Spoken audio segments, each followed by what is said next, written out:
Happy New Year, or as I like to say, New Year, New Buddha Mind. If you're coming to this video because you want to make a New Year's resolution of becoming a better Buddhist, having a daily practice, trying to reach enlightenment, fantastic. I think that's great. Just realize a Buddhist knows that, yes, it may be a couple of days, a couple of weeks, months, years, decades, or even lifetimes before we actually reach enlightenment.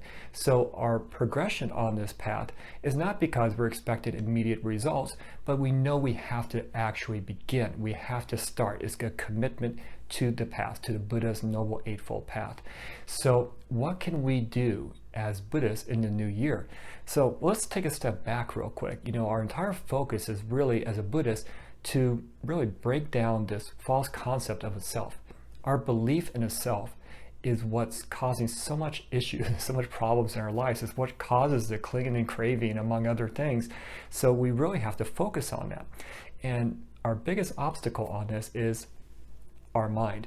So a great thing that I like in Chan and Zen Buddhism is something called the ox herding pictures, 10 ox herding pictures.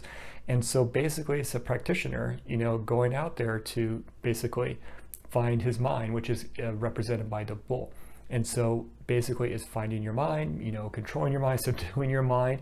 So basically having mastery over the mind, because right now your mind is controlling everything. Even if you think you have control over it, you don't. And so this bull in a china shop, it's controlling our lives. It's causing the suffering in our lives. It's causing the delusion, the greed, the anger. It's causing all of that. Now, there's ways we can actually tackle this.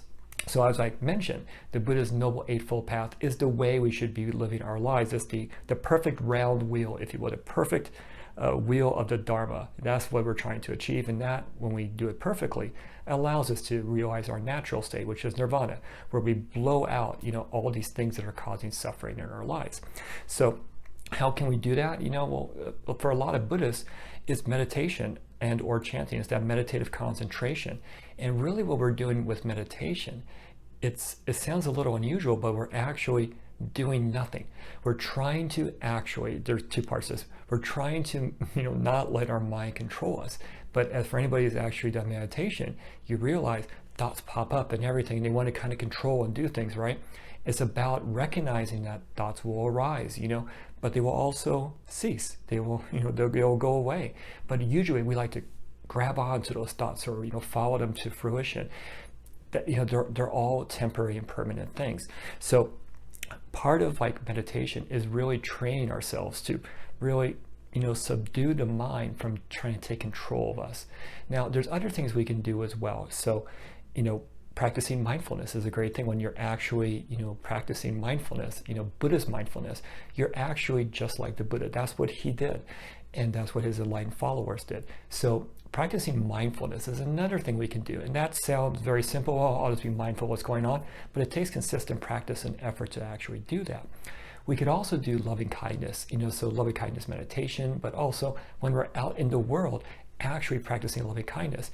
We're basically conditioning our minds, so that we know that, it's just not, thinking about, loving kindness or, yes, I want to be enlightened, or yes, I know this or that, or whatever it is might be in Buddhism. But it's realizing that it's one part, the right thought, right? But we also have to, follow it up with our actions, our speech, etc., right? If we don't do that, we're not really being a true Buddhist, We're just, okay, well, I'm meditating, or I feel better, and that's about it. It's that action we do as Buddhists is really important, because that's also practice for us. That's what the Buddha did as well, too. That's what his enlightened followers did as well, too. They just did not sit inside a forest and just stay there forever. They were interacting with people all the time. The Buddha interacted with numerous types of people, kings down to, people who were working on the farms. So being in the world and being a Buddhist in the world, mindfulness, loving kindness, make sure right thought, right actions, right speech, etc., is all very important. And we're doing all of this because we realize that the world we're living in right now is illusionary in meaning that our mind's conditioning us to believe certain things which aren't actually true, but we're believing them to be true. So it's a long effort. It's like going to the gym. You have to consistently go to the gym and work out, right nutrition, right everything else to make sure you see results. Otherwise, it's not going to work. So having a new year come up and a New Year's resolution to be, a better Buddhist, or, Buddhist practice, or I want to learn more, I want to read scripture, fantastic. I think this is a great step to do.